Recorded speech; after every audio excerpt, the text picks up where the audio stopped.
ॐ अज्ञानतिमिरान्धस्य ज्ञानाञ्जनशलाकया चक्षुरुन्मीलितं येन तस्मै श्रीगुरवे नमः। श्रीचैतन्यमनोभीष्टं स्थापितं येन भूतले स्वयं रूपकदा मह्यं ददाति स्वपदान्तिकं। वन्देऽहं श्रीगुरु श्रीयुतपथकमलं श्रीगुरुन् वैष्णवांश्च श्रीरूपं साग्रजातं सहगण रघुनाथान्वितां तं सजीवं साद्वैतं सावधूतं परिजनसहितं कृष्णचैतन्यदेवं श्रीराधा कृष्णपादान् सहगण ललिता श्रीविशाखान्वितांश्च। हे कृष्णा करुणा सिन्धु दीनबन्धो जगत्पते गोपेश गोपिका कान्त राधाकान्त नमोऽस्तुते। तप्त काञ्चन गौरांगी राधे वृन्दावनेश्वरी वृषभानुसुते देवी प्रणमामि हरिप्रिये। वाञ्छाकल्पतरुभ्यश्च कृपा सिन्धुभ्य एव च पतितानां पावनेभ्यो वैष्णवेभ्यो नमो नमः। जय श्री कृष्ण चैतन्य प्रभो नित्यानंद श्री अद्वैत गदाधर श्रीवासादि गौरभक्त वृंदा। हरे कृष्णा कृष्णा कृष्णा हरे हरे, हरे राम राम राम हरे हरे।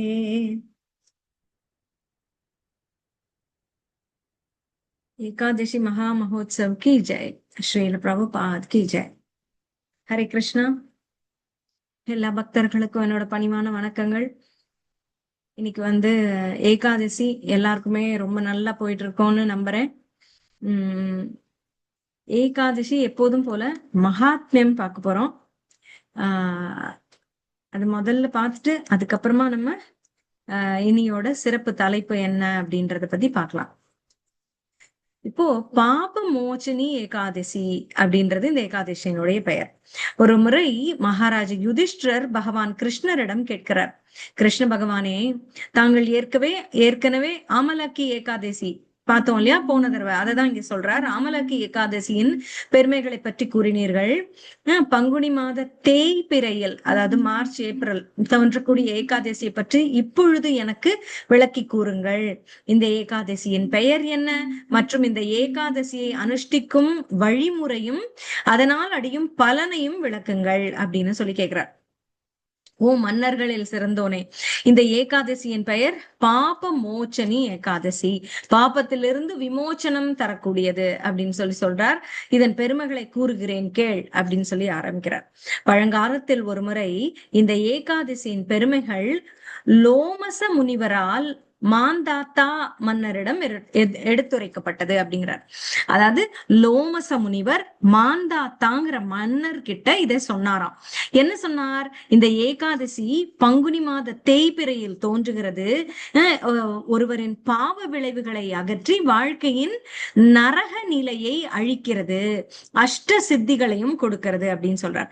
லோமச முனிவர் என்ன கூறினார் அப்படின்னா, பண்டை காலத்தில் தேவர்களின் பொருளாளர் ட்ரெஷரர் அப்படின்னு சொல்றோம் இல்லையா, குபேரன், அவர் சைத்ரரதா என்ற ஒரு அழகான வனத்தை கொண்டிருந்தார். அவர்கிட்ட இல்லாததா, அவர் பொருளாதாரர், அவர் பொருளாளர். அங்க உள்ள தேவர்களுக்கெல்லாம் அவர் தான் ட்ரெஜரி வச்சுட்டு இருக்கார் குபேரர். அவர் சைத்ரரதா அப்படின்ற ஒரு அழகான காடு வனம் அதை வச்சிருக்கார். இங்க மலர்களால் நிறைந்திருக்கும் அவ்வனம் ரம்யமான சூழலாக இருந்தது.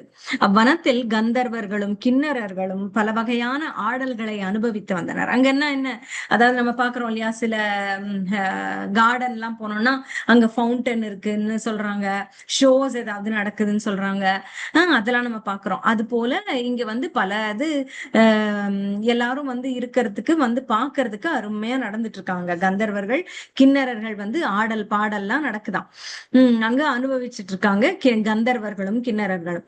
தேவர்களும் இந்திரனின் தலைமையில் அங்கு வந்து பல வகையான பரிமாற்றங்களை அனுபவித்து வந்தனர். பரிமாற்றங்கள்லாம் கொடுக்கல் வாங்கல், இவங்க அனுபவிக்கிறது, இவங்க செய்யறது அப்படின்னு பல இது இருக்கு. நம்ம ஒரு எக்ஸிபிஷனுக்கெல்லாம் போனா நம்ம என்னென்ன பாக்குறோம் இல்லையா, பரண்ட பெரிய பெரிய ராட்டினங்கள் சுற்றுறது அப்படின்னு நம்ம காசு கொடுத்து அனுபவிக்கிறோம். சோ அந்த மாதிரி பரிமாற்றங்கள் இவர்களும் சிலதை அனுபவிக்கிறார்கள், மற்றவர்களும் இவர்களை வைத்து அனுபவிக்கிறார்கள். அது போல பல பரிமாற்றங்கள் இருக்கிறது. அந்த வனத்தில் மேதாவி என்ற ஒரு பெரும் முனிவர் இருந்தார். சிவபெருமானின் தீவிர பக்தரான அவர் தவங்களில் ஈடுபட்டிருந்தார். தேவ மங்கையரான அப்சராக்கள் பல வழிகளில் அவருடைய தவத்தை முறியடிக்க முயன்றனர். அங்க வந்து இவர் வந்து தவம் மேற்கொள்றார் இந்த மேதாவிங்கிற பெருமுனிவர். அந்த அப்சரசுகள் இருக்காங்க இல்லையா, அவர்கள் வந்து அவரை கலைக்க முற்படுறாங்க. அவர்களில் ஒரு புகழ்பெற்ற ஒருத்தி இருந்தா, அது மஞ்சு கோசா அப்படின்னு. அவர் வந்து முனிவரை எப்படியாவது மனத்தை வந்து கவர்ந்து இழுத்து விட வேண்டும் அப்படின்னு முயற்சி பண்றார். முனிவரிடம் கொண்ட அச்சத்தால் மஞ்சு கோசா முனிவரின் ஆசிரமத்திற்கு சற்று தொலைவில் ஒரு குடில் அமைத்து அங்கு வீணை வாசித்துக் கொண்டு இனிமையான குரலில் பாடத்தவரார். நேர பார்த்துட்டா அவரோட கோபத்துக்கு ஆளாகுமோன்னு சொல்லி கொஞ்சம் தள்ளி இருந்து இந்த மாதிரி அழகா வீணை வாசிக்கிறா. அவரை எப்படியாவது தன் பக்கம் ஈர்க்கணும். அதனால தன் அழகிய அந்த மென்மையான குரலை வைத்து, இனிமையான குரலை வைத்து பாடலும் பாடுகிறாள். மஞ்சு கோசா தன் மேனியில் சந்தன பசையை தடவி ஒரு நறுமண மலர் மாலையை அணிந்து இனிமையாக பாடிக்கொண்டிருந்தாள். அவளை கண்டவுடன் சிவபெருமானின் விரோதியான மன்மதனும் சிவபக்தனான முனிவரை கைப்பற்ற முயன்றார். சோ இப்ப சிவனுக்கு சாதகமாக இருக்கக்கூடியவர் முனிவர், சிவபெருமானின் விரோதி அந்த மன்மதன். அப்ப என்ன பண்ணலாம்? சோ மன்மதன் என்ன யோசிக்கிறான், ஓ இவளோடு நம்ம கூட்டு எடுத்துக்கொண்டு அந்த முனிவரை வந்து அவர் முனிவர் தவத்தை நாம் முறியடித்தால் என்ன அப்படின்னு சொல்லி முனிவரை வந்து நம்ம கைப்பற்றலாம் அப்படின்னு முடிவு பண்றான். ஒரு முறை சிவபெருமான் மன்மதனை எரித்து சாம்பலாக்கினார் இல்லையா, அதனை நினைவில் கொண்டு பழிவாங்கும் நோக்கத்துடன் முனிவரின் உடலினுள் புகுந்து விடுகிறார். யாரு? அந்த மன்மதன். அந்நேரம் புனித பூநூலை அணிந்து ஷாவண ரிஷியின் ஆசிரமத்தில் வசித்து வந்த மேதாவி முனிவர் இரண்டாவது மன்மதனை போல காட்சியளித்தார். பூநூல் அணிந்த மன்மதன் அழகானவனாக காட்சியளித்தாராம். ஏன்னா அவர் உடலுக்குள்ள இப்ப மன்மதன் நுழைஞ்சிட்டார். காம இச்சையால் தூண்டப்பட்ட மேதாவி முனிவர் தன் வழிபாட்டிற்குரிய சிவபெருமானை மறந்தார். அப்படியே மன்மதன் உள்ள போயிட்டான். மன்மதன் வந்து இப்ப அவரை ஆட்கொண்டு விட்டான், அவருடைய எண்ணங்களை எல்லாம். அதனால அவர் வந்து தன் வழிபாட்டிற்கு உரிய சிவபெருமானையே மறந்து விட்டார். பக்தி தொண்டை கைவிட்டு அப்பெண்ணின் சங்கடத்தில் விருப்பம் கொண்டு பகலையும் இரவையும் வேறுபடுத்தி காணும் தன்மையையும் இழந்தார். பகலா இரவான்னு பார்க்காம அந்த பெண்ணோடு நேரம் செலவழிக்க தொடங்கினார். சிற்றின்பத்தை அனுபவிக்க தொடங்கினார். இப்படியாக பல ஆண்டுகள் கழிந்தது. அப்ப முனிவர் தன் நிலையில் இருந்து நழுவியதை கண்ட மஞ்சு கோசா ஸ்வர்கலோகத்திற்கு திரும்பி செல்ல முடிவு செய்தாள். சரி, இவரை இப்ப முறிவடிச்சிட்டோம் இல்லையா, இனிமே இவரை வென்றுட்டோம். அப்படிங்கும் போது தன்னுடைய இலக்கு, தன்னுடைய குறிக்கோள் வந்து நிறைவேறி விட்டது. அப்ப சரி மஞ்சு கோசா முடிவு பண்ணா, சரி நம்ம இப்போ திரும்ப ஸ்வர்கலோகத்துக்கு போயிடலாம். அப்ப அவள் மேதாவி முனிவரிடம் கூறினாள், ஓ முனிவரே, நான் வீடு திரும்ப எனக்கு அனுமதி கொடுங்கள் அப்படின்னு போய் கேட்கிறா. முனிவர் கூறினார், ஓ அழகிய பெண்ணே, சாயங்காலம் தானே நீ என்னிடம் வந்தாய், இன்று இரவி தங்கியிருந்து காலையில் செல்லலாமே என்றார். முனிவரின் வார்த்தைகளை கேட்ட மஞ்சு கோசா திகைப்புற்று மீண்டும் சில ஆண்டுகள் அவருடன் தங்கினாள். இவ்வாறாக மஞ்சு கோசா அந்த முனிவரிடம் 57 ஆண்டுகள் 9 மாதங்கள் 3 நாட்கள் தங்கியிருந்தும் அது அம்முனிவருக்கு வெறும் பாதி இரவு போல தோன்றியதாம். அப்படி நேரம் கடந்து போச்சு. அத்தனை நாள் இருந்திருக்கார், ஆனாலும் அவருக்கு ஒரு இரவு போலதான் தோன்றுகிறது. மஞ்சு கோசா வீடு திரும்ப வேண்டும் அப்படின்னு மறுபடி ஒரு முறையை அனுமதி கேட்கிறாள். முனிவர்கள், ஓ அழகிய பெண்ணே, தயவு செய்து என் வார்த்தைகளை கேள்வி. இப்பொழுதுதான் பொழுது விடிந்துள்ளது. நான் காலை கடன்களை முடித்து வந்து விடுகிறேன், அது வரைக்காவது வெயிட் பண்ணு அப்படின்னு சொல்றார். அப்சரா புன்னகைத்தாள். பிறகு ஆச்சரியத்துடன் முனிவரிடம் கூறினாள், ஓ பெருமுனிவரே, தாங்கள் காலை கடன்களை முடிப்பதற்கு எவ்வளவு காலம் பிடிக்கும்? இன்னும் தாங்கள் அவற்றை முடிக்கவில்லையா? தாங்கள் என்னுடன் பல வருடங்கள் கழித்துள்ளீர். ஆகையால் தயவு செய்து காலத்தின் மதிப்பை உணருங்கள் இப்பதான் என்னமோ பண்ணிட்டு வரேன்னு சொல்றீங்களே, எத்தனை வருடங்கள் ஆகிவிட்டது தெரியுமா அப்படின்னு சொல்றா. அப்சரசின் வார்த்தைகளை கேட்ட முனிவர் தன் உணர்விற்கு திரும்பி காலத்தை சரியாக கணக்கிட்டு கூறினார். ஐயோ, இத்தனை காலமா அப்படின்னு அப்பதான் உணர்றார். அவ வந்து உலுக்கி நினைவுபடுத்துவது போல சொல்கிறார். சிரிக்கிறா. என்னது இது அப்படின்னு அவள் ஏளனமாக சொன்னவுடன் தான் அவருக்கு ஞாபகம் வருகிறது. ஐயோ, நான் இத்தனை நாள் இப்படி இருந்து விட்டேனா? ஒரு அழகிய பெண்ணை நான் என்னுடைய மதிப்புமிக்க காலத்தில் 57 வருடங்களை வீணாக்கி விட்டேனே, நீ என்னுடைய தவத்தை எல்லாம் கெடுத்து விட்டாயே அப்படின்னு இப்பதான் அவர் வந்து தன்னுடைய சுய நினைவுக்கே வந்திருக்கார். முனிவரின் கண்கள் கண்ணீரால் நிரம்பியது. அவர் உடல் நடுங்க ஆரம்பித்தது. மேதாவி முனிவர் மஞ்சுகோசாவை சபித்தார். நீ ஒரு மாயாவி போல என்னுடன் நடந்து கொண்டுள்ளாய். இத வந்து செய்தது மன்மதன். ஆனால் அவளும் அவரை மயக்க வேண்டும் என்றுதான் பண்ணினாள். ஆனா அதற்கு உதவி புரிந்தவன் மன்மதன். சரி, இருந்தாலும் பழி வந்து அவள் மேல செல்கிறது. என்ன சொல்றா, நீ ஒரு மாயாவி போல என்னோட நடந்து கொண்டுள்ளாய், ஆகையால் நீ ஒரு மாயாவி ஆவாயாக. பாவப்பட்ட கற்பிழந்த பெண்ணை, உன்னால் அவமானப்பட்டேன். இவ்வாறு சபிக்கப்பட்ட மஞ்சுகோசா தாழ்மையுடன் முனிவரிடம் கூறினாள். ஓ அந்தணர்களின் சிறந்தோனே, தயவு செய்து உங்கள் சாபத்தை திரும்ப பெறுங்கள். நான் பல வருடங்கள் உம்முடன் கழித்துள்ளேன், ஆகையால் நான் உம்முடைய மன்னிப்பிற்கு தகுதி பெற்றவள். நான் உங்களுக்கு இத்தனை நாள் சேவை செய்தேனே, இத்தனை நாள் இருந்து விட்டேனே, வாழ்ந்து விட்டேனே, அதற்காகவாவது என்னை மன்னிக்க கூடாதா அப்படின்னு கேட்கிறா. எனக்கு கருணை காட்டுங்கள்னு. ஓ சாதுவான பெண்ணே, நான் என்ன செய்வேன்? நீ என்னுடைய தவத்தின் செழுமையை எல்லாம் அழித்து விட்டாய். இருப்பினும் சாபத்தில் இருந்து விடுபடுவதற்காக வழிமுறையை உனக்கு கூறுகிறேன். சரி, நீ இத்தனை நாள் எனக்கு சேவை செய்தங்கிறதுனால சபிக்கவும் செஞ்சுட்டு சாபத்திலிருந்து வெளியில வர்றதுக்கான வழியையும் நான் கூறுகிறேன் அப்படின்னு சொல்றார். பங்குனி மாத தேய்பிரையில் தோன்றக்கூடிய ஏகாதசியின் பெயர் பாப மோச்சனி ஏகாதசி. அது ஒருவரின் அனைத்து பாவ விளைவுகளையும் அழிக்க வல்லது. நீ அந்த ஏகாதசியை ஸ்ரத்தையுடனும் நம்பிக்கையுடனும் அனுஷ்டித்தால் உன்னுடைய மாயாவி நிலை அழிக்கப்படும். இவ்வாறு கூறிய முனிவர் தன் தந்தையான சியாமண முனிவரின் ஆசிரமத்திற்கு சென்று விட்டார். நிலையெழுந்த தன் மகளை கண்ட சியாவண முனிவர் மிகவும் துயருற்று கூறினார். ஐயோ, என் புத்திரனை என்ன காரியத்தை மகனை பார்த்தாருன்னு சொல்றார் அவர். செய்து விட்டாய், உன்னை நீயே அழித்து கொண்டாயே. ஒரு சாதாரண பெண்ணிடம் இச்சை கொண்டு உன்னுடைய தவத்தின் அனைத்து செல்வங்கள், நீ தவத்தால் சேர்த்து வச்சிருந்த செல்வம், அதையெல்லாம் அழித்து கொண்டு விட்டாயே அப்படின்னு சொல்றார். மேதாவி முனிவர் கூறினார். ஓ மரியாதைக்குரிய தந்தையே, எனது துரதிருஷ்டத்தால், ஒரு அப்சரசின் சகவாசத்தால் நான் பெரும் பாவம் அழித்து விட்டேன். தயவு செய்து என்னுடைய பாவ விளைவுகளுக்கு பரிகாரத்தை கூறுங்கள். தவறு உணர்ந்த தன் மகனை பரிதாபமான வார்த்தைகளை கேட்ட சியாவண முனிவர், ஓ எனது புத்திரனே, பாபமோச்சன ஏகாதசியை அனுஷ்டிப்பதால் ஒருவரின் அனைத்து பாவ விளைவுகளும் வேரோடு அழிந்துவிடும். ஆகையால் நீ இந்த ஏகாதசியை அனுஷ்டிக்க வேண்டும். தந்தையின் அன்பான வார்த்தைகளை கேட்ட மேதாவி முனிவர் இந்த ஏகாதசியை மிகுந்த ஆர்வத்துடன் அனுஷ்டித்தார். அதன் பலனாக தன் அனைத்து பாவ விளைவுகளும் அழிக்கப்பட்டு மிகுந்த புண்ணியவானானார். அதனால அதே வேளையில் மஞ்சுகோசாக்கு சொல்லிட்டு வந்திருக்காரு இல்லையா, அவளும் அங்க இந்த புனிதமான ஏகாதசியை அனுஷ்டிக்கிறாள். மாயாவி நிலையிலிருந்து விடுபடுகிறாள். தன்னுடைய திவ்ய உருவத்தை திரும்ப பெற்று ஸ்வர்க்கத்திற்கு திரும்புகிறாள். மாந்தாத்தா மன்னருக்கு இக்கதையை கூறுகிறார் லோமச முனிவர் இல்லையா.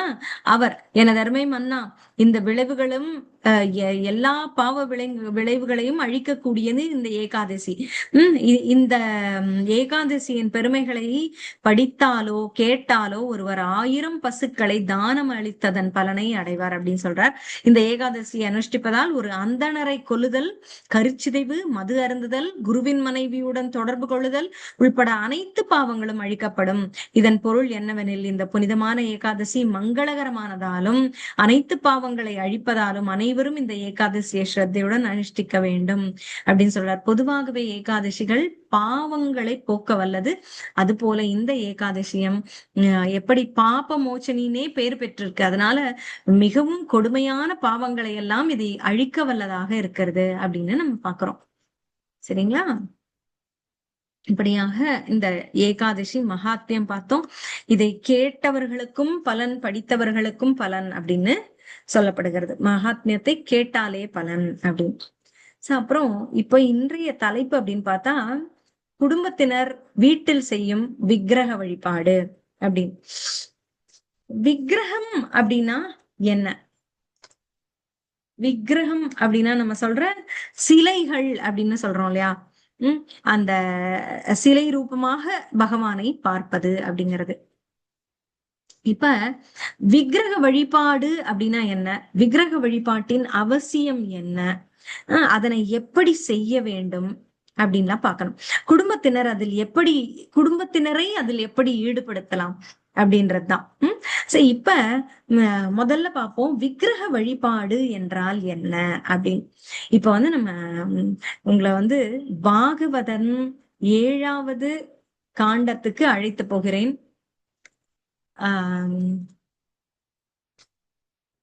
श्री प्रह्लाद उवाच श्रवणं कीर्तनं विष्णो स्मरणं पादसेवनम् अर्चनं वन्दनं दास्यं सख्यम् आत्मनिवेदनम् इति पुंसार्पिता विष्णो भक्तिश्चेन्नवलक्षणा क्रियेत भगवत्यद्धा तन्मन्ये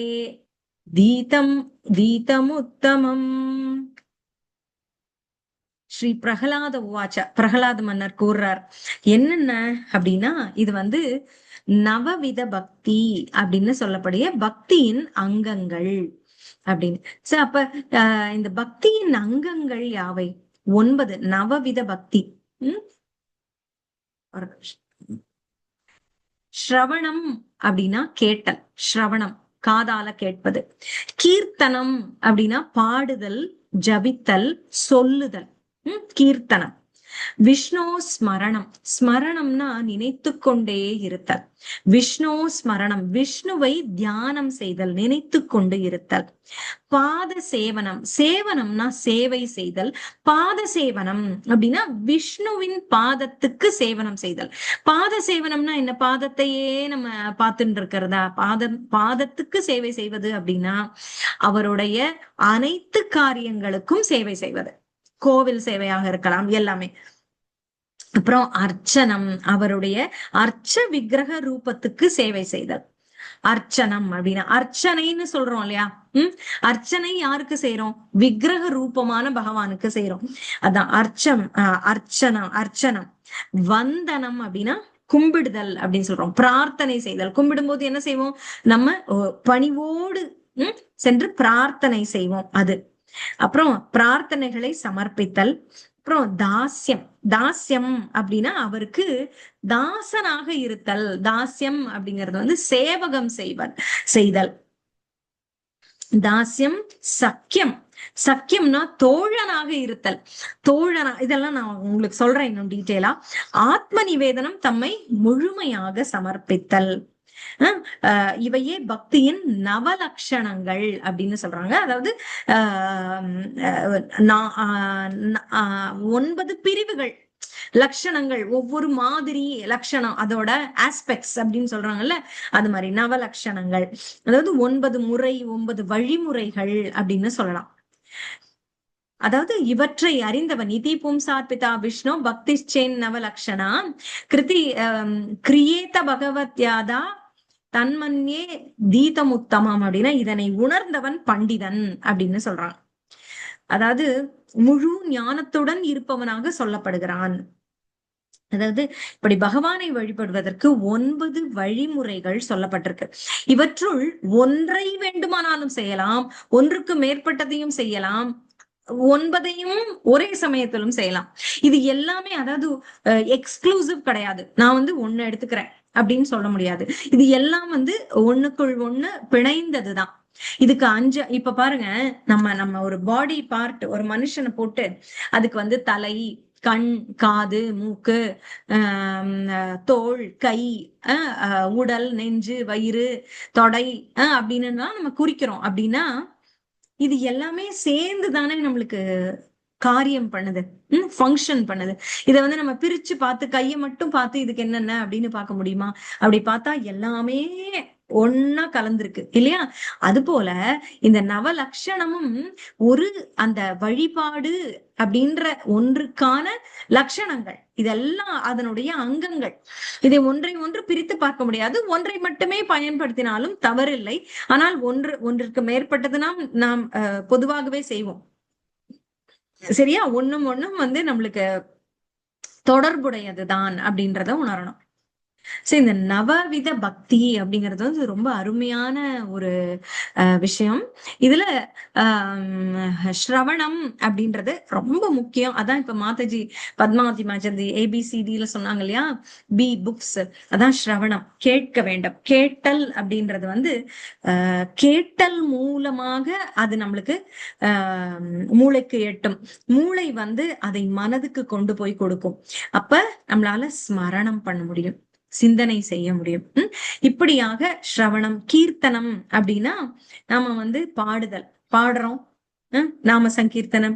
ஹரே கிருஷ்ணா ஹரே கிருஷ்ணா கிருஷ்ணா கிருஷ்ணா ஹரே ஹரே ஹரே ராமா ஹரே ராமா ராம ராமா ஹரே ஹரே. அப்படி இன்னைக்கு கூட எங்க சென்டர்ல வந்து நகர் சங்கீர்த்தன் தான் சொல்லியிருக்காங்க. அண்ட் கீர்த்தன் மேலா போயிட்டு வந்துட்டு அங்க சென்டர்ல இருந்து பாடதான் போறாங்க. இன்னைக்கு வேற லெக்சர்ஸ். சோ இதுவும் கீர்த்தனமும் ஒரு முக்கியமான அங்கம் பக்திக்கு. நாம வந்து படிச்சுட்டே இருக்கோம், ஞானத்தை வளர்த்துட்டே இருக்கோம் அப்படின்றது வந்து பத்தாது. கீர்த்தனம் அப்படிங்கிறது ஜபமும் அதில் அடங்கும். இது போல சங்கீர்த்தனம் செய்யும் ஒரு குழுவாக இருந்து கீர்த்தனம் செய்வதும் அதில் அடங்கும். சரிங்களா? அது வந்து மிக மிக முக்கியம் இந்த கீர்த்தனம் அப்படிங்கிறது. பாடுதல், இப்ப வந்து வேற ஸ்தோத்திரங்கள் பாடுதல் அதுவும் இருக்கலாம். ஹரே கிருஷ்ண மகாமந்திரம் மட்டும் இல்ல, சில சோத்திரங்கள் Prahlada, prayers of Prahlad, prayers of Brahma, அப்புறம் வந்து கோபி கீதம் அப்படின்னு சொல்லப்படுறது, பிரம்ம சம்ஹிதை, அதுல எல்லாம் பகவானுடைய பெருமைகள் சொல்லப்படுறது. சோ அவற்றை எல்லாம் சொல்வது, இதெல்லாம் வந்து கீர்த்தனத்துல அடங்கும். சொல்வது ஸ்ரவணம், கீர்த்தனம், விஷ்ணு ஸ்மரணம், இதெல்லாம் செய்யதான் நம்மளால விஷ்ணு ஸ்மரணம் செய்ய முடியும். பகவான் பகவத்கீதையில என்ன சொல்றார்? எப்போதும் என்னை நினைத்து கொண்டு இரு அப்படின்னு சொல்றாரு இல்லையா? நினைப்பதற்கு அப்ப என்ன பண்ணணும்? அதுக்குதான் நம்ம பாக்குறோம் பகவத்கீதையில பகவானின் வைபவங்களை அறிந்து கொள்ள வேண்டும்னு.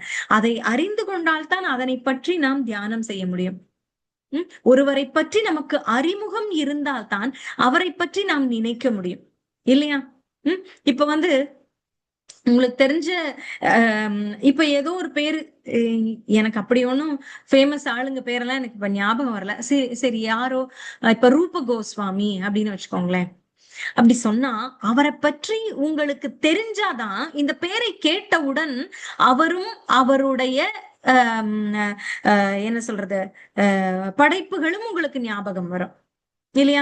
இப்ப வந்து பாருங்க, வியாசதேவர் அப்படின்னு சொன்னா அவர் எப்படி மகாபாரதம் கொடுத்தார், வேதவியாசர், அப்புறம் அவர் எப்படி வந்து வேதாந்த சூத்திரத்துக்கு விளக்கம் எழுதினார் அப்படின்றதெல்லாம், பாகவதம் கதைகள் எழுதினார் அப்படின்றதெல்லாம் அவர் பேரை சொன்னவுடன் ஞாபகம் வருது. சோ அதை பற்றி அறிதல் நம்மை அந்த ஸ்மிருதி ஞாபக சக்தியை நம்மளுக்கு கொடுக்கும். ஒரு ஞானம் இருந்தால்தான் நம்மால் நினைக்க முடியும். எனக்கு தெரியவே தெரியாது அப்படின்னு சொல்லும் போது, இப்ப பாருங்க, உங்கள் பெயர் ஒன்றாக இருக்கிறது. இங்க பாருங்க, இப்ப வந்து நான் கார்த்திக் அப்படின்னு ஒருத்தவங்க இருக்காங்க. நான் கார்த்திக் அப்படின்னு கூட்டேன்னா அவங்க அலர்ட் ஆவாங்க. ஆனா இப்ப நான் கார்த்திக்னு சொன்னா நர்மதா அலர்ட் ஆக மாட்டாங்க, என்ன கூப்பிடலன்னு அவங்களுக்கு தெரியும். இப்ப வந்து நான் சுதா ரங்கநாதன் இருக்காங்க, நான் அவங்கள கூப்பிட்டு சுதா அப்படின்னு சொன்னா பொன்னி அலர்ட் ஆவாங்களா? இல்ல. தனக்கு தன்னுடைய பெயர் அப்படின்னு இருக்கும்போது, தனக்கு தெரிந்தது அப்படிங்கும் போதுதான் அவர்களுக்கு அது உரைக்கும். தனக்கு தெரியவே இல்லை, அது என்ன, தனக்கும் அதற்கும் சம்பந்தம் இல்லை அப்படின்னு சொல்லும் போது நம்மை அது பாதிக்காது, இல்லையா? அது போல பகவான் நம்மேல் பாதிப்பை ஏற்படுத்த வேண்டும். அவரை பற்றி அறிந்திருந்தால் தான் அவரை பற்றி நாம் நினைக்க முடியும். அதனால இந்த விஷ்ணு ஸ்மரணம் பண்றதுக்கு ஸ்ரவணம், கீர்த்தனம் ரொம்ப முக்கியம். கீர்த்தனத்துக்கு இன்னொரு பலன் என்ன தெரியுமா? நம்ம கலியுகத்தின் கலியுக தர்மம் நாம சங்கீர்த்தனம் அப்படின்னு சொல்றாங்க.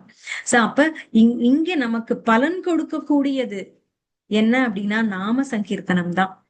சோ அது கண்டிப்பாக நம்மளுக்கு பலன் கொடுக்கும். அதாவது பல செமினார் நம்ம வந்து அட்டன் பண்றோம், பல புஸ்தகங்கள் படிக்கிறோம். நம்மளுடைய கோபத்தை கட்டுப்படுத்துவது, நம்முடைய குற்றம் சொல்லும் மனப்பான்மையை கட்டுப்படுத்துவது, ஒருவரை தவறாக நினைக்காமல் இருப்பது அப்படின்னு எல்லாம் நம்ம நிறைய பாக்குறோம். அவற்றில் இந்த நாமம் சொல்வதற்கு பாத்தீங்களா, அதுதான் அருளை கொடுக்கக்கூடியது. நம்மேல் அப்படி அருளை பொழியும். அப்ப நம்மளுடைய மனமானது, நம்ம மனப்பான்மையானது, மனப்போக்கானது மாறுபடும். அந்த அருளால் தான் அதிகமாக மாறுபடுமே தவிர நாம படிச்சிருக்கிற ஞானத்தால கிடையாது. நம்ம இப்படி எல்லாம் இருக்கணும் அப்படின்னு செயல்முறை கற்றுக்கொண்டு வருகிறோம், படிக்கிறோம்.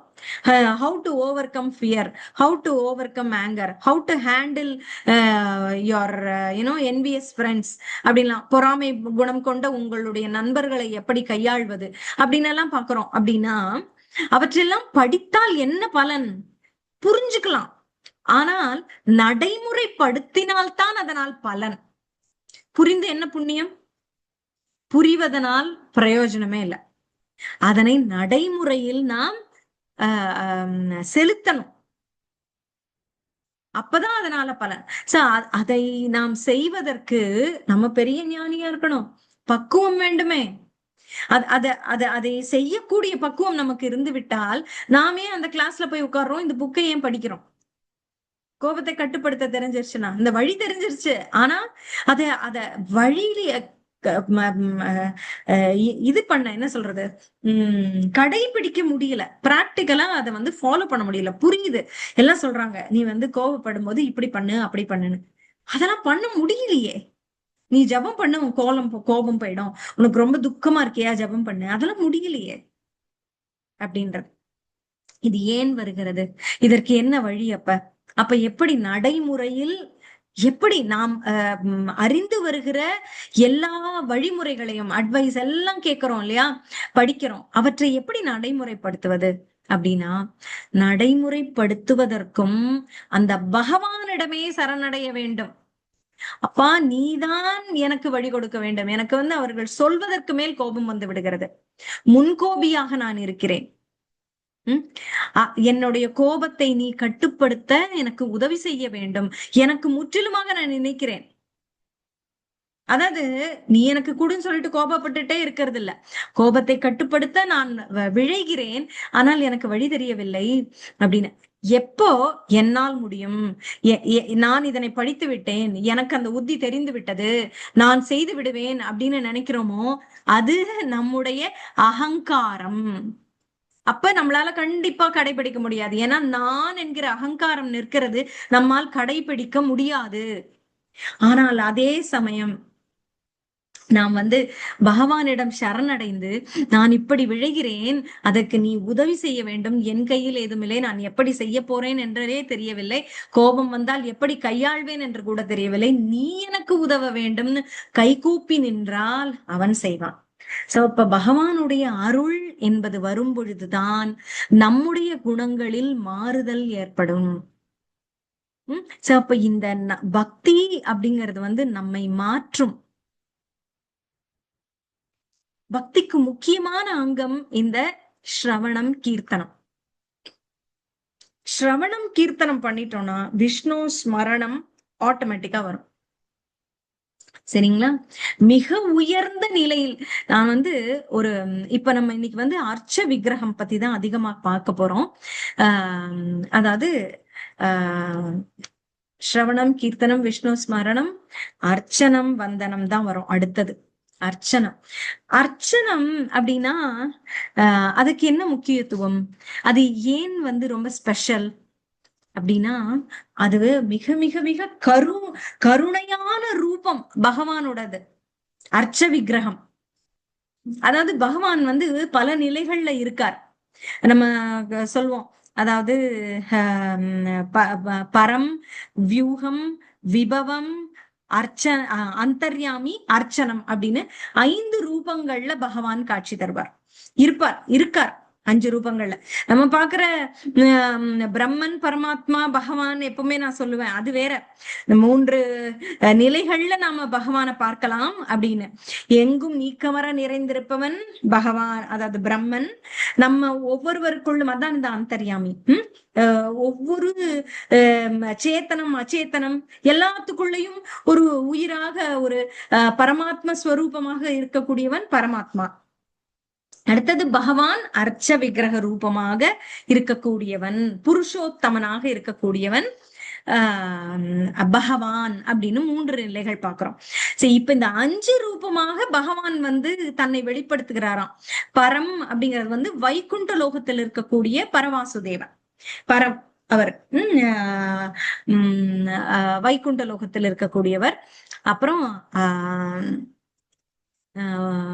விபவம், விபவம் தானே? ஆமா, விபவம் வியூகம், வியூகம் விபவம், சாரி வியூகம். வியூக வாசுதேவன் யாரு அப்படின்னா, அவர் பார்க்கடலில் இருக்கக்கூடியவர். அவர்தான் அனைத்தையும் படைத்தல், காத்தல், அழித்தல் முத்தொழில் புரியக்கூடியவர். அந்த காரியத்தின் ஃபங்க்ஷனல் ஆட்ரிபியூட்ஸ் அவருக்கு இருக்கு. அதாவது 3 விதமாக தன்னை விரிவுபடுத்தி கொண்டு இந்த முக்காரியங்களையும் செய்கிறார். யாரா அப்படின்னா, சங்கர்ஷ்ணன், பிரத்யும்னன், அனிருத்தன் அப்படின்ற 3 பேராக விரிவடைந்து 3 காரியங்களையும் செய்கிறார். அதனால் அவருக்கு 6 ஐஸ்வர்யங்களும் முழுமையாக இருக்கின்றன. ஷடகுணங்கள் 3 பேருக்கும் 2 குணங்களாக அப்படியாக தெரிகிறார். ஒன்று. ஆனால் இதெல்லாம் என்ன அப்படின்னு பார்க்கலாம். அதாவது பரம் அப்படிங்கிறது கடல் நீர் மாதிரி நம்ம குடிக்க கிடைக்குமா? கிடைக்காது. வியூகம் அப்படிங்கிறது இந்த 3ம் இவங்க அவங்க தொழிலை செய்துகிட்டு இருக்காங்க. அவங்களும் நம்ம வழிபட தகுந்தவங்களா பக்கத்துல இருக்காங்களா? இல்ல. அவங்க அவங்க கடல் நீர் பரம் அப்படின்னா, வியூகம் அப்படிங்கிறது மேகம் போல, மேகத்தில் இருக்கிற நீர். மேகத்துல இருக்க நீர் நம்மளுக்கு கிடைக்குமா? மேகத்துல இருக்க நீர் டிரான்ஸ்ஃபார்ம் ஆகணும் மழையா. அப்ப அது ரொம்ப புனிதமான நீராக கீழே வரும். அப்போது நமக்கு பயன்படும். சோ அப்படியே பயன்படுத்த முடியாது. அந்த மாதிரி அவர்கள் மேகத்தில் இருக்கக்கூடிய நீர் போல இந்த வியூகம். இது 3ம் இவங்களுக்கு ஒவ்வொரு குணம் இருக்கிறது. இவர்களுக்கெல்லாம் 3 விதமான வியூகமாக 3 பேர் இருக்காங்களே. ஒரே நிமிஷம். இந்த 3 காரியங்களையும் செய்கிறார்கள். அவர்களுக்கு முத்தொழில்களையும் செய்கிறதுக்கு சங்கர்ஷணன், பிரத்யும்னன், அனிருத்தன் சொன்னேன். இவர்கள் 3 பேரையும் சேர்த்துதான் பரவாசுதேவன் அப்படின்னு சொல்றாங்க. இந்த பரவாசுதேவனுக்கு ஷட்குணங்கள் இருக்கு. 3 பேருக்கும் 2 குணங்களா பிரிச்சு கொடுத்திருக்காரு. இது நம்ம விஷ்ணு சஹஸ்ரநாமத்தோட விளக்கம் பார்க்கும்போது இது ரொம்ப டீட்டெயிலா பியூட்டிஃபுல்லா வரும். அதுல என்ன சொல்வார் அப்படின்னா, இந்த 3 வியூக ரூபங்களுக்கும் 2 குணங்கள் அவர்களுடைய வேலைக்கு தகுந்த மாதிரி. அதாவது இவர்கள் 3 பேரும் என்னென்ன வேலையை செய்யறாங்கன்னா, படைத்தல், காத்தல், அழித்தல் 3ஐயும் செய்கிறாங்களாம். 3க்கும் என்னென்ன குணம் வேணுமோ அதுக்கு தகுந்த குணங்கள் அவளுக்கு இருக்கிறது. என்ன அப்படின்னா, சங்கர்ஷனுக்கு ஞானம், பலம். அதாவது படைக்கும் பொழுது ஞானம் வேண்டும். எந்த உயிரினம் என்னவாக படைக்கப்படுகிறது, அதற்கு என்ன பெயர்னு, அதுக்கு பலமும் வேணும் படைப்பதற்கு. சும்மா சோதாவா இருந்தா என்னத்தை படைக்க முடியும்? பெரிய பில்டிங் எல்லாம் கட்ட முடியுமா? உருவாக்குதல் அப்படிங்கிறதுக்கு பலம் வேண்டும், ஞானமும் வேண்டும். ஒரு கட்டடத்தை கட்டுறதுக்காக தெரியணும் இல்லையா? இப்ப நீங்க ஒரு சின்ன குழந்தைக்கு ஒரு பில்டிங் செட்டை கொடுக்குறீங்க, அது கட்ட தெரியணும்னா தெரிஞ்சாதான் கட்டும். நம்ம கிட்ட நிக்கும்ல, சொல்லித்தான்னு, அம்மா கட்டலாம் வான்னு யாரு கிடைச்சாலும் தானும் சேர்ந்து போய் அவங்களோட வேலை செய்யும் இல்லையா? ஞானம் அதுக்கு குறையுது, அதுக்கு தேவை, ஐடியா வேணும். சோ அது போல ஞான பலம் படைத்தலுக்கு வேணும். அப்புறம் ஐஸ்வர்ய வீரியம், இது காத்தல். ஐஸ்வர்யம் வேணுமே காத்தலுக்கு. அப்புறம் மெயின்டெனன்ஸ், இந்த ஒவ்வொரு பில்டிங்க்கும் மெயின்டெனன்ஸுக்கு எவ்வளவு கட்டுறோம்?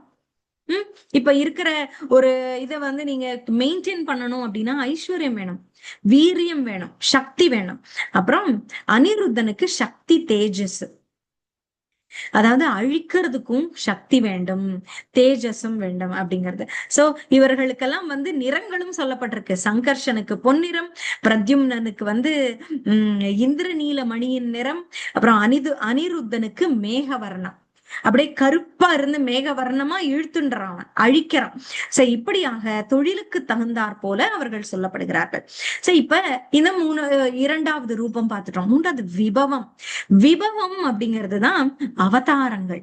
பகவான் வந்து எப்படி நம்மளுக்கு எட்டும் தூரத்தில் இருக்கிறார் அப்படிங்கிறது. அங்க இருக்கார் பார்க்கடல்ல, வைகுண்டத்துல, அவர் பரம், அவரை நம்ம தொடவே முடியாது. அடுத்ததாக இந்த வியூகமாக இருக்கார், அவருடைய காரியங்களை செய்து கொண்டிருக்கார். அது கடல் நீர் போல குடிக்க லாய்க்கு இல்லாதது, அதை நம்ம ஒண்ணுமே பண்ண முடியாது.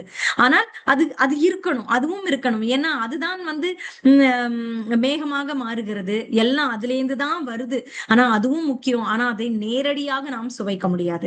அடுத்தது இந்த மேகமாக செல்லக்கூடியதாக இருக்கக்கூடிய நீர்நிலை. அடுத்தது இந்த விபவம் கீழே விழுந்து அவதாரமாக வருகிறது இல்லையா, அந்த விபவம். அதுதான் வந்து 10 அவதாரங்களாக, இன்னும் பல பல அவதாரங்களாக நம்ம பாகவதத்துல பாக்குறோம். அது வந்து என்ன நீராகிறது அப்படின்னா, விபவம் வந்து ஆற்று நீர் போல, கொட்டுகிற ஆற்று நீர் போய்கொண்டே இருக்கிறது. தன்னிடம் வருபவருக்கு பயன் தரும். தான் எங்கு செல்கிறதோ அங்கு பயன் கொடுக்கும். தான் எங்கெல்லாம் பாய்கிறதோ, ஆற்று நீர் எங்கெல்லாம் பாயுதோ அங்க சிவிலைசேஷன்ஸ் வளருதுன்னு சொல்றோம் இல்லையா. சோ அது எங்கெல்லாம் செல்கிறதோ, பகவான் எங்கெல்லாம் வந்து அவதாரம் செய்கிறாரோ அங்கெல்லாம் பயன் அடைகிறது அந்த இடமெல்லாம். அது போல அந்த ஆற்று நீர் போல அது எங்கெல்லாம் செல்கிறதோ அங்கெல்லாம் பயனாகுது. சோ அது போல பயன் தருக. அப்புறம் அடுத்ததுதான் அந்த அந்தர்யாமி. ஒவ்வொரு சேத்தனம் அச்சேத்தனத்துக்குள்ளயும் இருக்கு. நீங்க நினைச்சுக்கலாம் அந்தர்யாமினா பரமாத்மானா உயிருள்ள பொருள்களுக்குள்ள மட்டும்தானே, அப்படி இல்லை. கல்லு, மண்ணு, மரம், கடல் எல்லாத்துக்குள்ளயும் அந்த அச்சேத்தன பொருட்களுக்குள்ளயும் இருக்கிறது. சரிதான் அந்தர்யாமி. அந்தர்யாமினா உள்ளுக்குள் இருக்கக்கூடியது, ஒவ்வொன்றுக்குள்ளும் இருக்கக்கூடியது அப்படின்னு. அதுதான் என்ன அப்படின்னா, கடல் நீராக, மழை நீராக, கடல் நீராக எல்லாம் இதுவரைக்கும் பார்த்தது. இப்போது நிலத்தடி நீர், அதாவது கிணற்று நீர் அப்படின்னு சொல்றாங்க. அதை வந்து நம்ம மொண்டா எடுத்துடலாம், நம்ம கைக்கு எட்டிய தூரத்துல இருக்கும். அது இந்த அந்தர்யாமி. அதற்கு வந்து என்ன பண்ணணும், தியானம் பண்ணணும். அதை எப்படி, இப்ப நிலத்தடி நீர் இருக்குன்னா அதுவும் கை கெட்டிய தூரம்னு எப்படி சொல்ல முடியும்? தியானம் பண்ணி தியானம் பண்ணி அதனை தோண்டி தோண்டி தோண்டி எடுக்க எடுக்க எடுக்கதான் அந்த நீரே நம்ம கைக்கு கிடைக்கும் இல்லையா. அதுவும் ரொம்ப ஈஸிலி அவைலபிள் கிடையாது. அந்தர்யாமியம் நம்ம எல்லாருக்குள்ளயும் இருக்கு, எல்லா இடத்துலயும் இருக்கு. ஆனா நமக்கு தெரியுதா? அதை பற்றி தியானம் செய்யணும், அதை பற்றிய ஞானம் நமக்கு வேண்டும். அப்போதுதான் நமக்கு தெரிகிறது. அதான் வந்து அந்தர்யாமித்துவம் அப்படிங்கிறது. அந்த உள்ள இருக்கார், ஆனா நமக்கு தெரிஞ்சாதான். தெரிஞ்சவங்களுக்கு தெரியும், தெரியாதவங்களுக்கு தெரியாது. அந்தர்யாமித்துவம். அதுவும் அதனால அது எல்லா இடத்துலயும் இருக்குதான், ஆக்சசிபிளா தான் இருக்கு. வேணுங்கும் போது எடுத்துக்கலாம். ஆனா இப்ப ஏடிஎம் இருக்குன்னு வச்சுக்கோங்களேன், வெளியில காசு இருக்காது, நீ கார்டை போட்டு எடுத்தா உனக்கு கிடைக்கும். அது போல நிலத்தடி நீர் எல்லா இடத்துல இருந்து தான் இருக்கும், ஆனா நீ தோண்டி எடுக்கணும். அதான் உனக்குள்ள இருக்கார், ஆனா உனக்கு எப்படி தெரியும்? தியானம் பண்ணா தெரியும், ஸ்மரணம் பண்ணா தெரியும். அதான் அந்தர்யாமித்துவம். அடுத்தது ஈஸியா எதுதான் அவைலபிள்? எல்லாமே கடல் தண்ணின்றீங்க, ஆற்று நீர் போனாதான் அது வந்தாலும் இல்ல நம்ம போனாலதோ பயனாகுது. அந்த மேகத்தில் இருக்கக்கூடிய நீர் பொழிஞ்சாதான் பிரயோஜனம். அப்புறம் நிலத்தடி நீர், கிணற்று நீர்னா அது தோண்டுனாதான் பிரயோஜனம், பயன்படுத்த முடியும். அதையும் நம்ம உள்ள போட்டு எடுக்கணும். அப்படின்னா இன்னும் ஏதாவது ஒன்று சொல்லுங்களேன், எது எனக்கு வந்து சுலபமாக கிடைக்கக்கூடியதுன்னு. அப்படின்னா அதுதான் இந்த அர்ச்சை அப்படின்ற 5வது ரூபமாக பகவான் தன்னை காட்டிக்கொள்வது. சுலபமாக மக்கள் தியானம் செய்ய வல்ல ஒரு ரூபமாக அவன் தோன்றியது. கோவில்களில் எல்லாம் வந்து அமர்ந்திருக்கிறான் பாத்தீங்களா. அதுதான் அர்ச்ச விக்கிரக ரூபமாக அமர்ந்திருத்தல். அதுதான் வந்து அனைவருக்கும் எளிதாக கிட்டக்கூடிய வடிவத்தில் பகவான் இருத்தல் அப்படிங்கிறது.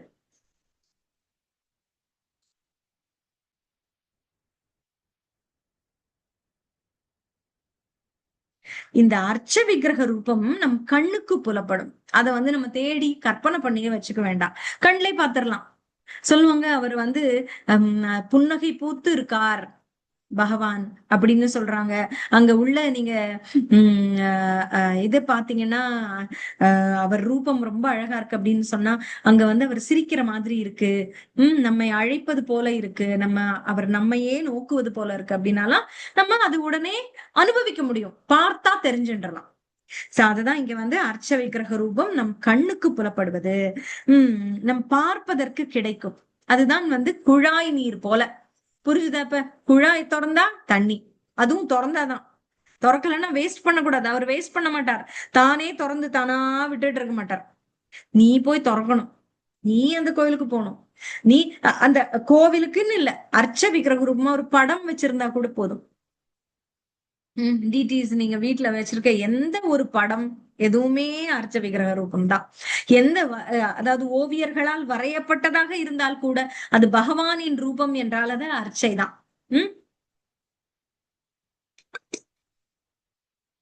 அப்படியாக அதில் பகவானை நாம் பார்க்க முடியும், அனுபவிக்க முடியும் அப்படின்றது.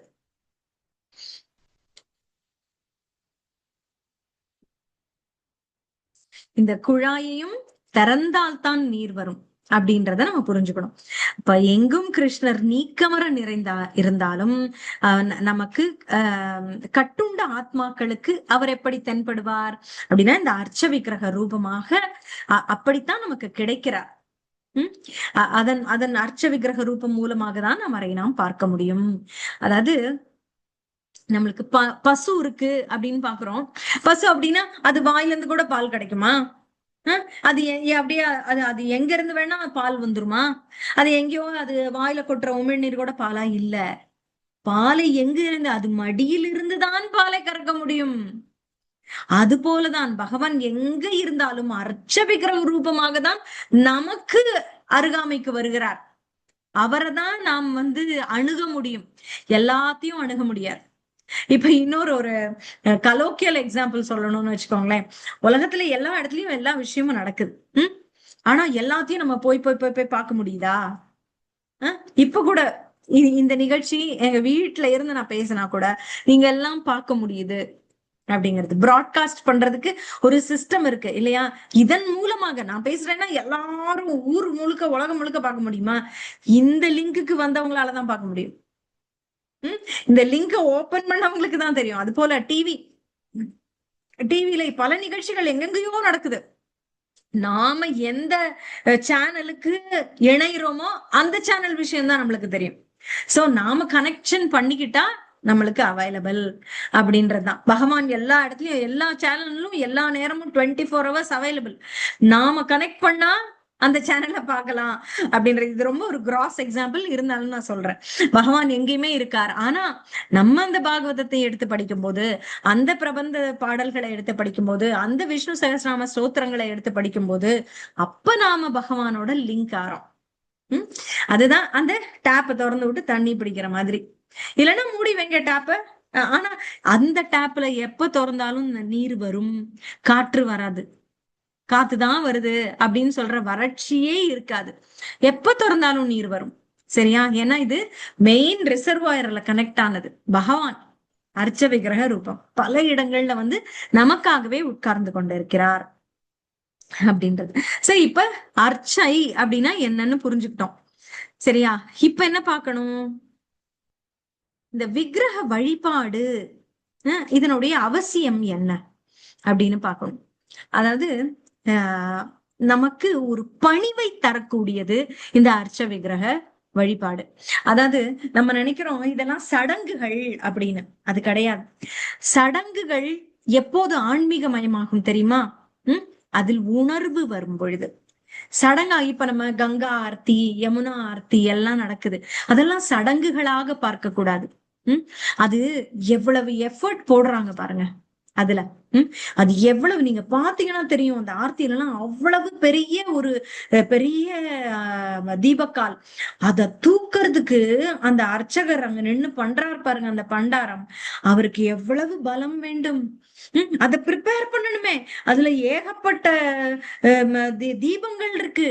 அதெல்லாம் தயாரிக்கணுமே. அதற்கு நேரம் செலவழிக்கணுமே. இதெல்லாம் வெறும் சடங்குகள் கிடையாது. அதற்கு அவர்கள் மனமாற ஆத்மார்த்தமாக நேரம் கொடுக்கிறார்கள். நேரத்தை தியாகம் செய்கிறார்கள். சேவை செய்கிறார்கள்.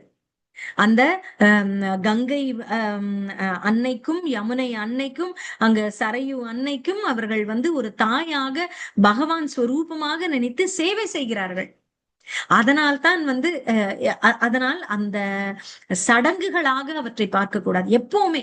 இப்ப பாருங்க, கோவிலுக்கு போறீங்க, அப்படி ஒரு மலர் அலங்காரம் பண்ணிருக்குன்னு வச்சுக்கோங்க.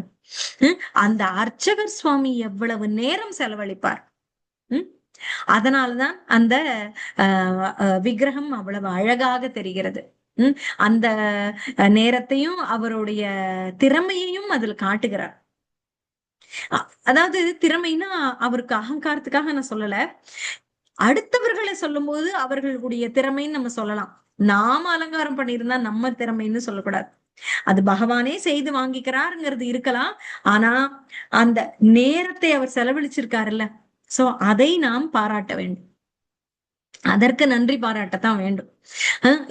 எங்குமே சென்றால் ஒரு ஒரு திருப்தியை கொடுக்கிறது, ஒரு ஆனந்தத்தை கொடுக்கிறது அந்த ராதாகிருஷ்ண ஸ்வரூபம் நம்ம பார்க்கும்போது கோவில்கள்ல. அப்படின்னா இதை அலங்காரம் பண்ண அந்த அர்ச்சகர் சுவாமிகள் எவ்வளவு பாடுபட்டிருப்பாங்கன்னு ஒரு நன்றி செலுத்தணும். நீ எனக்கு காட்சி தந்தாயே ஜெகநாத் பலதேவ் சுபத்ரா அப்படின்னு நம்ம பார்த்தால் கூட அவர்களோடு அவர்களுக்கு சேவை செய்த வைஷ்ணவர்களுக்கும் நாம் நம்முடைய வந்தனங்களையும் நம்முடைய நன்றியையும் தெரிவிக்க வேண்டும்.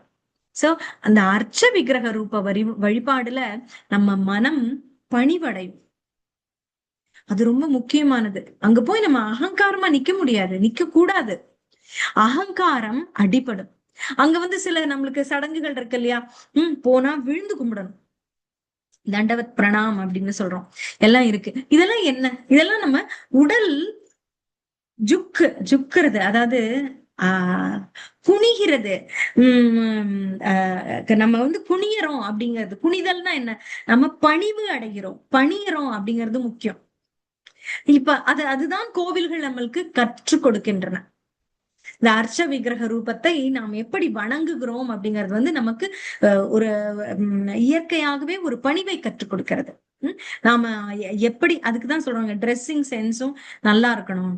நீங்களே பாருங்க, இப்ப ஒரு பேண்ட் ஷர்ட் போட்டிருக்கீங்க, ஒரு சுடிதார் போட்டிருக்கீங்க, அதே இது சேலை கட்டியிருக்கீங்க, அப்ப இன்னும் உங்களுக்கு ஒரு பணிவு வருமா இல்லையா? தானா?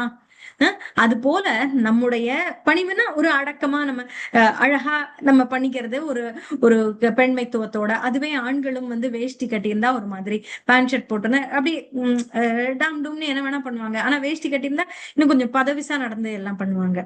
சோ அது போல நம்முடைய ஆடை நமக்கு ஒரு பணிவை கொடுக்கும். அது போல நம்முடைய செயல்களும் நமக்கு பணிவை கொடுக்கும். ஒருத்தரை பார்த்து இப்ப பாருங்க, ஹாய் அப்படின்னா ஒண்ணு, வாங்க அப்படின்னு சொன்னா எது பணிவா இருக்கு சொல்லுங்க? இது செயல் தான், வெளிப்புறத்துல தெரியற செயல். ஹாய் அப்படின்னு சொல்றோம் பார்த்தோன்ன. வாங்க மாதாஜி வணக்கம், ஹரே கிருஷ்ணா அப்படின்னு சொன்னா அது எப்படி, எது பணிவா இருக்கு? அது போலதான் அர்ச்ச விக்கிரகங்களை பார்க்கும்போது நமக்கு இந்த மாதிரி செட் பண்ணிருக்காங்க நம்ம ஆச்சாரியர்கள், இப்படிதான் இருக்கணும் அப்படின்னு. நம்ம முன்னோர்கள் போயினா வணங்கணும், தண்டவத் பண்ணி வணங்கணும் அப்படின்னு. இதெல்லாம் ஏன் வச்சிருக்காங்க அப்படின்னா நமக்கு அவை பணிவை கற்றுக் கொடுக்கும். அதுவும் இல்லாம பகவானோடு நமக்கு ஒரு உறவை ஏற்படுத்தி கொடுப்பதற்கு தான் இந்த அர்ச்ச விக்கிரக ரூபங்களே இருக்கு. நாம சேவை செய்வதற்கு ஒரு வாய்ப்பை கொடுக்கிறார் பகவான்.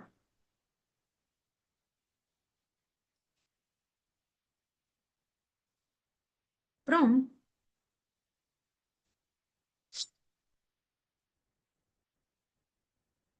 அப்புறம் ரொம்ப நமக்கு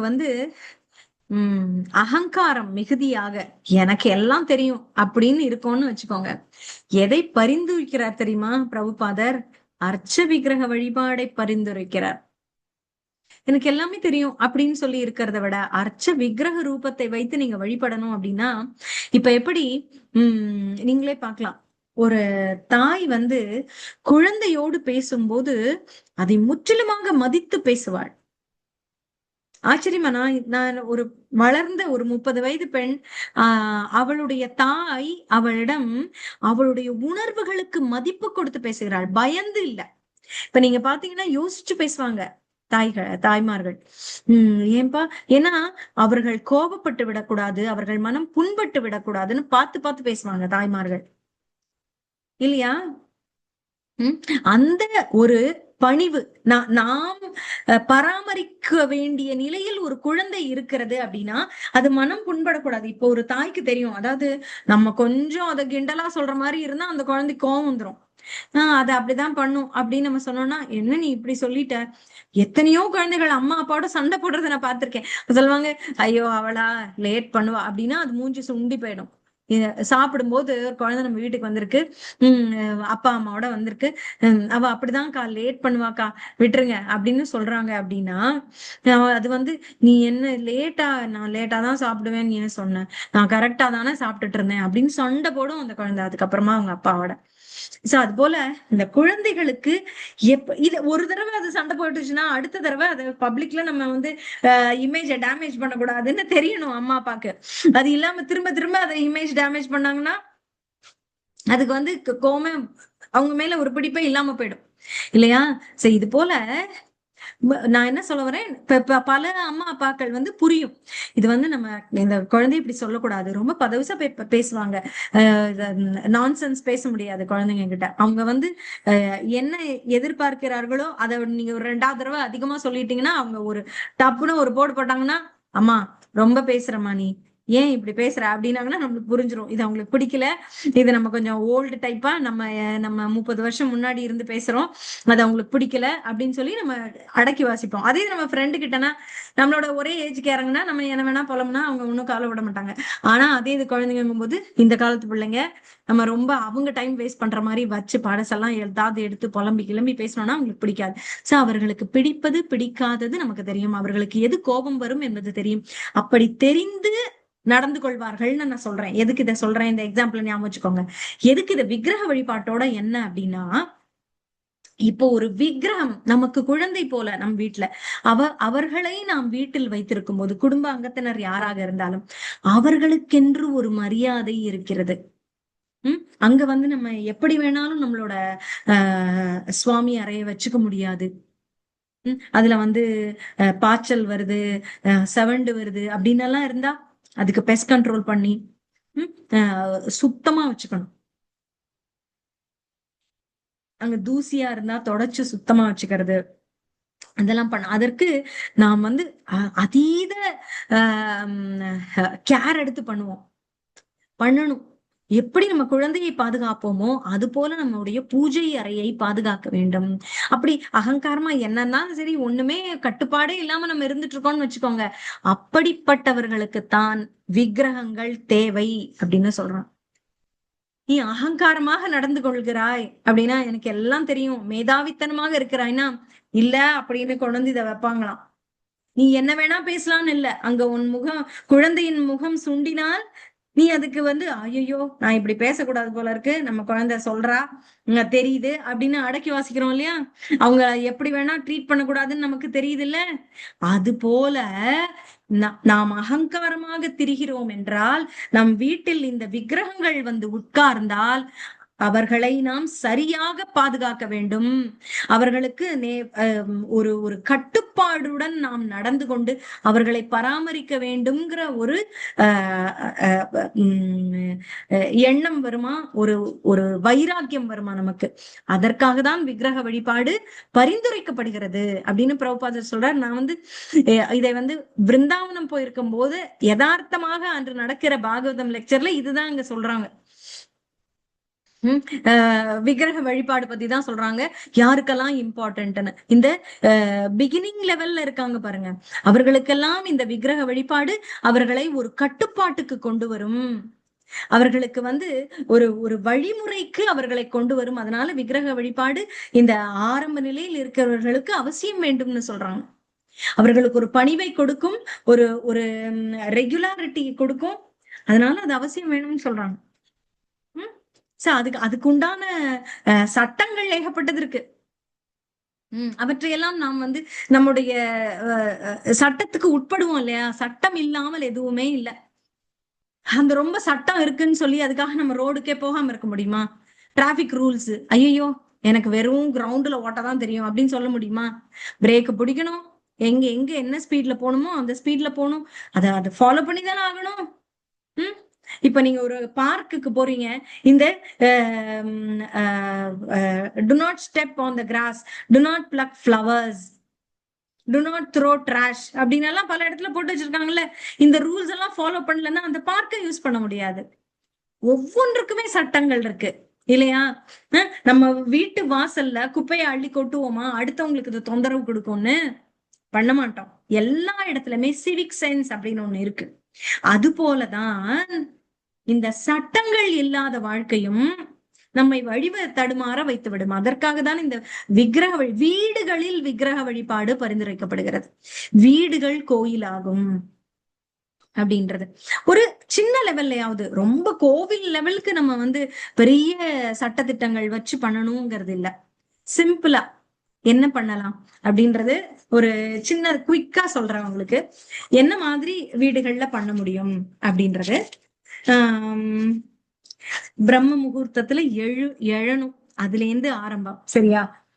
விக்கிரக வழிபாடு. விக்கிரகம் வீட்டுல வச்சிருந்தா, விக்கிரகம் இருந்தால் மட்டும் இல்ல, நம்முடைய சுவாமி அறையில விக்கிரகத்தினுடைய படங்கள், கோவில் விக்கிரகங்களுடைய படங்கள் ஏதோ வச்சிருக்கோம் இல்லையா? அவற்றுக்கு நம்ம வீட்டில் இருக்கக்கூடிய கோவிலுக்கு நாம என்ன செய்ய வேண்டும் அப்படின்றத பாக்கலாம். அதாவது பிரம்ம முகூர்த்தத்தில் எழ வேண்டும். அதுல அதான் இந்த நவவித பக்தியும் இன்டர் கனெக்டட். எந்திரிக்கும் போதே விஷ்ணு ஸ்மரணம் வேணும். அதற்கு வந்து நம்ம ஜபம் செய்யணும், கீர்த்தனம் செய்யணும். கீர்த்தனம்னாலும் ஜபமும் கீர்த்தனத்துக்குள் அடங்கும். அது போல இருக்கணும். அப்பதான் நம்ம மனதுக்குள்ள பூரா, அதாவது கெட்ட கனவுகள் இல்ல தூக்கத்துல நம்மளுக்கு என்னென்னவோ நம்மளுடைய அசுத்தங்கள்லாம் வாணின்னு சொல்லுவாங்கல்ல, எச்ச ஊத்தும். இப்ப பாத்தீங்கன்னா நாற்றம் அடிக்கும். அது ஒரு வகை நாற்றமாக இருக்கும். அதுவும் ஒரு கழிவுதான். அந்த எச்சல் வெளியில கொட்டுது இல்லையா? அது வந்து அப்படி அது குளிக்கும் வரை அந்த நாற்றம் அடிக்கும். அதனாலதான் நம்ம பல் துலக்க வேண்டும். பல் துலக்கிதான் நாமம் சொல்ல வேண்டும். சரிங்களா? ஸ்மரணம் பண்ணலாம், ஆனா வாய் விட்டு நாமம் சொல்வது பல் துலக்கியவுடன் தான் சொல்லணும். ஜபம் பண்ணணும்னா பல் துலக்குதல் மிக மிக மிக அவசியம். குளித்தல் கூட ஜபம் செய்வதற்கு அவசியம் இல்லை, விக்கிரக வழிபாட்டுக்கு குளிக்கணும். சரிங்களா? அதாவது நம்ம அசுத்தமா தான் இருக்கோம், ஆனா வாய் சுத்தப்படுத்தி முகம் கழுவி கை கால் கழுவி ஜபம் செய்யலாம். அதே இது இந்த பிரம்ம முகூர்த்தத்தை எழும்போது நடக்கக்கூடியதுக்கு சொல்றேன். அப்படி அப்புறம் விக்கிரக வழிபாடு செய்யணும், அல்லது விக்கிரகங்களுக்கு இப்ப சமையலுக்குமே குளிக்கணும். ஏன் சமையலுக்கு ஏன் குளிக்கணும் அப்படின்னா, சமைக்கிற சாப்பாடு பகவானுக்கு அர்ப்பணம் செய்யப்படுகிறது. அப்ப அதுவும் விக்கிரக வழிபாடாகிறது. அதனாலதான் அதுவும் குளித்து விட்டு செய்ய வேண்டும். அப்ப அது போல குளிக்கிறோம், குளித்து இப்ப மலை ஜலம் கழிக்கிறது அப்படின்னு சொல்றோம். வெளியில போறது இருக்கு இல்லையா? அதுவும் குளிச்சோன்னு போனா என்னவா தெரியுமா? யானை தான் குளித்து விட்டு தன் தும்பிக்கையாலேயே மண்ணை அள்ளி தன் மேல் போட்டுக் கொள்வது போலயாம். அப்ப மறுபடி குளிக்கணும். இது வந்து ரொம்ப என்ன சொல்றது, அர்ச்சகர்களுக்கானது. இது ரொம்ப ஸ்ட்ரிக்டா ஃபாலோ பண்ண வேண்டியது இல்ல. ஆனா மோஸ்ட்லி மலை ஜலம் கழிக்கிறது குளித்தலுக்கு முன்னாடி கழித்தால் நல்லது அப்படின்னு சொல்லப்படுகிறது. அதன் பின்பு குளிக்கலாம் அப்படின்னு. அதான் வந்து யுக்தாஹாரஸ்ய விஹாரஸ்ய யுக்த சேத்தஸ்ய கர்மஷு யுக்த ஸ்வப்னவபோதஸ்ய யோகோ பவதி துக்கதா அப்படின்னு சொல்றாங்க. எப்படி நம்ம வந்து அந்த சட்ட திட்டங்களை கடைபிடிக்கணும்னு பகவத்கீதையில சொல்லப்பட்டிருக்கிறதுக்கு தான் இது சொல்றாங்க. அதனால்தான் நம்முடைய காரியங்களை வந்து ரெஸ்ட்ரிக்ட் பண்ணிக்கணும். ரொம்ப காலையில வெள்ளனா எந்திரிக்க கூடிய அளவுக்கு நம்ம தூங்கிடணும் அப்படின்றது. சார் இப்ப சில பேரால அப்படி பிரம்ம முகூர்த்தம் அப்படிங்கிறது வந்து சூரிய உதயத்துக்கு 1.5 மணி நேரம் முன்னாடி அவ்வளவு வெள்ளனா எந்திரிக்க முடியாட்டி கூட, நம்மோட எவ்வளவு வெள்ளனா முடியுமோ அவ்வளவு வெள்ளனா நமக்காக முடிந்த அளவுக்கு எழுந்தால் கூட போதுமானது அப்படின்னு சொல்றாங்க.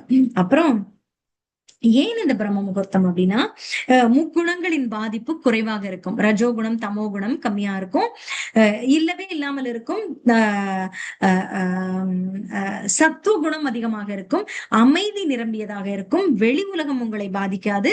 அப்போது உங்களால் நன்றாக தியானம் செய்ய முடியும் அப்படிங்கறது. அப்புறம் இப்படியாக நாம் பல் துலக்கியவுடன் பகவானை நினைத்து உடனே ஜபிக்கலாம். அல்லது மகாமந்திர ஜபமும் செய்யலாம். இல்ல கிருஷ்ண கிருஷ்ண கிருஷ்ண கிருஷ்ணான்னு பகவானின் நாமத்தை சொல்லலாம். சில ஸ்லோகங்கள் சொல்லலாம். சில பேர் வெங்கடேஸ்வர சுப்பிரபாதம் கேட்பாங்க. அப்புறம் விஷ்ணு சஹஸ்ரநாமம் கேட்பாங்க. அப்புறம் கீதை கேட்கலாம். அப்புறம் கோபி கீதம் கேட்கலாம். என்ன வேணா அந்த மாதிரி கேட்கலாம். இப்படி கொஞ்சம் நம்ம செஞ்சுக்கிட்டோம்னா 24 மணி நேரமும் ஸ்மரண நாம் பகவானை வைக்கலாம் அப்படின்றது. அப்புறம் காலை கடன் பத்தியெல்லாம் நான் ஆல்ரெடி உங்களுக்கு சொல்லிட்டேன். குளிச்சு எப்படி எல்லாம் இருக்கணும் அப்படின்னு. இது கிரகஸ்தர்கள் ஒரு நாளைக்கு 2 முறை குளிக்கலாம் அப்படின்னு சொல்றாங்க. பிரம்மச்சாரி 1 முறை, சன்னியாசி 3 முறை குளிக்கணும் அப்படின்னு சொல்றாங்க. அப்புறம் குளித்து விட்டு எண்ணெய் தேய்க்கிறது அசுத்தத்துக்கு அறிகுறிங்கிறாங்க. குளிக்காமல் எதை தொட்டாலும் அசுத்தமாகும் அப்படின்னு சொல்றாங்க. அதனால குளிக்கிறதுக்கு முன்னாடி கண்டதை தொட்டுட்டே எல்லாத்தையும் தொட வேண்டாம், நேர குளிக்க போயிடணும் அப்படிங்கிறது. குளிச்சதுக்கு அப்புறம் எண்ணெய் பூசிக்கிறது அழுக்கு. குளிக்கிறதுக்கு முன்னாடிதான் எண்ணெய் பூசணும், எண்ணெய் தேய்ச்சிக்கணும் அப்படின்னு சொல்றாங்க. அப்புறம் இந்த தலை குளிச்சுட்டு தலையை தட்டுறோம் பாத்தீங்களா, அப்படியே ஈரமா எல்லா இடத்துலயும் படுறது அப்படின்னு, அதுவும் கூடாதான். அப்புறம் காலு கையில இருந்தெல்லாம் அப்படி உதறினா தண்ணி தெறிக்க மாதிரி இருக்க கூடாதான், உடனே அது தொடச்சிடணும் அப்படின்னு சொல்றாங்க. அதுவும் சுத்தமான துணியில ஒரு நாள் துவட்டிய துணியை துவைச்சிடணும்னு சொல்றாங்க. அதை காய வச்சு திரும்ப யூஸ் பண்ணக்கூடாதான், அதுவும் பழைய துணிக்கு சமானம்னு சொல்றாங்க. அப்புறம் உடை அணிதல், சுத்தமான உடையை அணிய வேண்டும். துவச்ச உடையை அணியணும். அப்புறம் இந்த அதான் சொன்னேன் இல்லையா, அந்த ட்ரெடிஷ்னல் ட்ரெஸ் அதுதான் பகவானின் சேவகன் என்ற உணர்வை நமக்கு தரும்.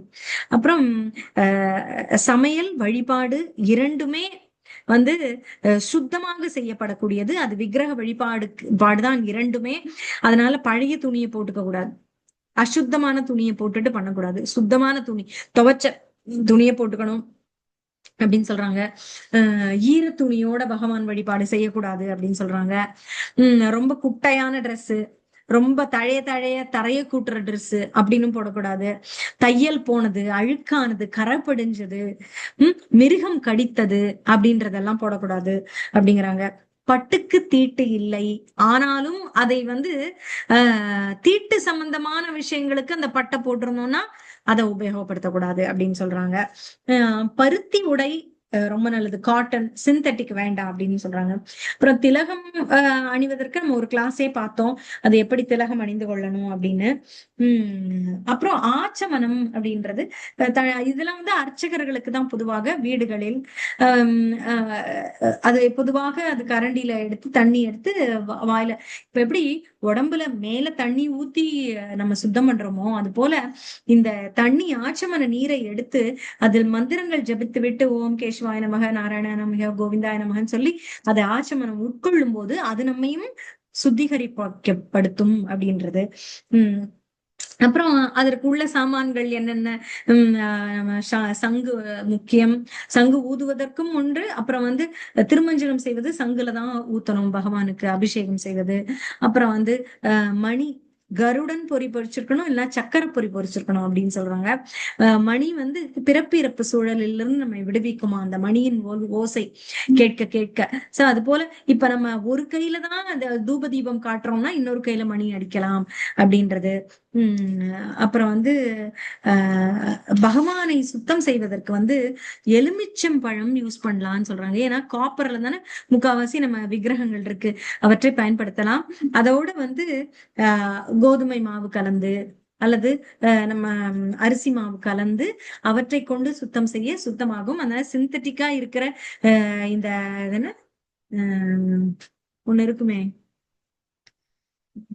அந்த காப்பர் விளக்குறது ஒண்ணு பாம்பேல, அதெல்லாம் ரொம்ப கிடைக்குமே, பீத்தாம்பரி, அதெல்லாம் போட்டு தொடக்க கூடாது பகவான் விக்கிரகங்களை. லட்டு கோபால் வச்சிருக்கோம், கௌரணி தாய் வச்சிருக்கோம், அவங்கள அதில் போட்டுலாம் கழுவக்கூடாது, அதெல்லாம் கெமிக்கல்ஸ். இப்படியாக பண்ணலாம் அப்படின்னு. அப்புறம் அவர்களை துண்டு கொண்டு துவட்டணும். அதை வந்து சுத்தம் பண்ணி துவைச்சு திரும்ப யூஸ் பண்ணணும் அப்படின்லாம் சொல்றாங்க. அவர்களுக்கு உடை அனுப்பிக்க ஸ்ருங்காரம் பண்றது, அது வந்து ரொம்ப அழகான கலர் கலரான உடைகள் பண்ணலாம்.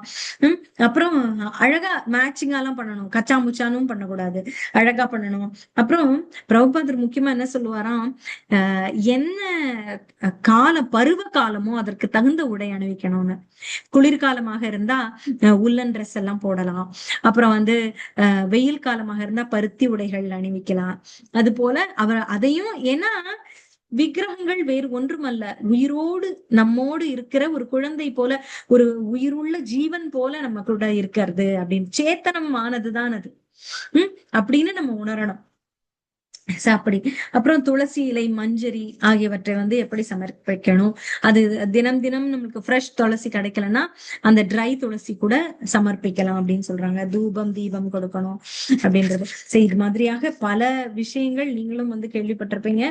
இப்படியாக நாம் வந்து அப்புறம் நம்முடைய குடும்ப அங்கத்தினர்களையும் அப்பப்ப இவற்றையெல்லாம் செய்து பழக்க வேண்டும். அப்பதான் வந்து அவர்களும் வந்து இந்த விஷயத்துக்கு அன்பு கொண்டு வருவாங்க. நாமளும் வந்து ஆசையோடு செய்தால்தான் அதில் அவர்கள் ஆசை கொள்வார்கள். இன்னொரு முக்கியமா எங்க கவுன்சிலர் சொல்வாரு என்ன அப்படின்னா, ஜபம் இல்லாத விக்கிரக வழிபாடு ஒரு ஒரு தினப்படி வேலை போல, காரியம் போல ஆகிவிடும். ஜபம் செய்தால்தான், ஜபம் மனதார செய்யும் பொழுதுதான் அந்த விக்கிரக வழிபாடு வழிபாடாக இருக்கும், உணர்வு இருக்கும். இல்லைன்னா that will just become a chore அப்படின்னு சொல்லுவாங்க. சோர்னா என்ன? CHORE, சோர்னா வீட்டு வேலை மாதிரி, அதுவும் ஒரு வேலை. இப்ப எப்படி பாத்திரம் கழுவணும், வாஷிங் மிஷின் போடணும், துணி காய்ப்பணும், துணியை மடிக்கணும், வீடு கொட்டி தரக்கணும், அது போல ஐயோ விளக்கேத்தணும், ஆர்த்தி பண்ணணும் அப்படிங்கறதும் ஒரு காரியம் ஆயிடணும். ஐயோ இப்ப நீ பண்றியா நான் பண்ணவா அப்படின்றதெல்லாம் ஒரு காரியமா ஆயிடும். ஜபம் இல்லாத இடத்தில் இந்த விக்கிரக வழிபாடு என்பதே ஒரு வீட்டு வேலை போல ஆயிடும், வெறும் வேலை மாதிரிதான் ஆயிடுமா. அது பகவான் சேவையாக இருக்காதான். சோ அதனால விக்கிரக வழிபாட்டுக்கு ஜபம் மிக முக்கியமானது. அது வந்து அனைவரையும் அன்பால் இணைக்கும் பகவானோடு. ஏன்னா அவன் வந்து அப்படிதான் ரொம்ப இப்ப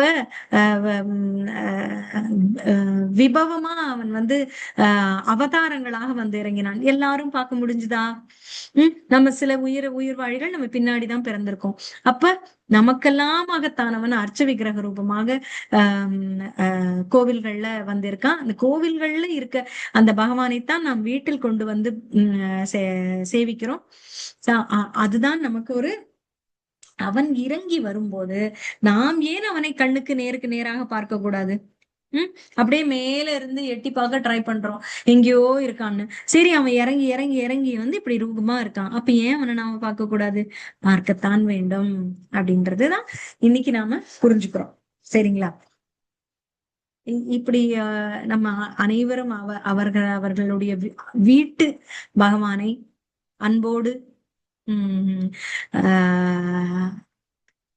பராமரித்து அவர்களுக்கு வழிபாடு செய்ய வேண்டுமாக கேட்டுக்கிறேன். ஹரே கிருஷ்ணா. கேள்விகள், உங்க கமெண்ட்ஸ் ஏதாவது இருந்தா சொல்லலாம். ஹரே கிருஷ்ணா மீனா. துளசி வந்து டியூஸ்டே ஃப்ரைடே அப்படி எடுக்க கூடாது அப்படின்னு ஒண்ணு சொல்லிருக்காங்க. அது என்ன?